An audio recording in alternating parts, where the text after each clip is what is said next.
নমস্কার সবাইকে। তোমরা সবাই কেমন আছো আমাকে অবশ্যই কমেন্টের মাধ্যমে জানাবে। আমি বেশ ভালো আছি। আমি আজকে এখানে পেঁপে আলু দিয়ে একটা তরকারি করেছি, সাধারণ তরকারি, আর কুমড়ো শাক করলাম যেটা আমাদের গাছের, আর রুটি করে নিলাম সকালবেলা খাওয়ার জন্যে। আর একটুখানি ভেন্ডি ভাজা করেছিলাম পেঁয়াজ দিয়ে, যেটা স্বাভাবিক সবার বাড়িতেই হয়। এবার আমি দেখাচ্ছি তোমাদেরকে আমাদের ঘরটা কত নোংরা হয়ে রয়েছে, রান্নাঘরটা পুরো এলোমেলো আমার।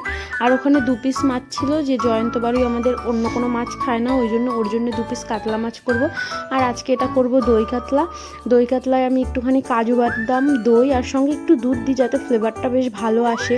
আর নামানোর সময় একটু ঘি, গোলমরিচ আর কাঁচা লঙ্কা দিয়েছিলাম। তো মাছটা বললো বেশ ভালোই হয়েছিল, কিন্তু আমাদের কারোর এই মাছটা নয়, এই মাছটা অন্য কোনো মাছ জয়ন্ত খায় না বলে ওর জন্য এই মাছটা করেছি। আর আমি আমার শাশুড়ি মা খাওয়ার জন্য অন্য মাছ করেছি। আর আমার মেয়ে কোনো মাছই খায় না, ওই জন্য ওর জন্য কোনো মাছ রান্না হয় না। এখানে সিম, নতুন আলু, আর এটা কি মাছ কেউ যদি জেনে থাকো আমাকে অবশ্যই বলবে। এটা একটা ছোট মাছ। এই মাছটা আমার শাশুড়ি রান্না করবে। তো সে রান্নাঘরে ঢোকার আগে আমি ভাবলাম আমার কাজ হয়ে গেছে, তো রান্নাঘরটা আমি একটুখানি পরিষ্কার করে দিই। তো রান্নাঘরটা আমি পরিষ্কার করে নিলাম। এর মধ্যে আমার শাশুড়ি মা চলে এসেছে রান্না করার জন্যে।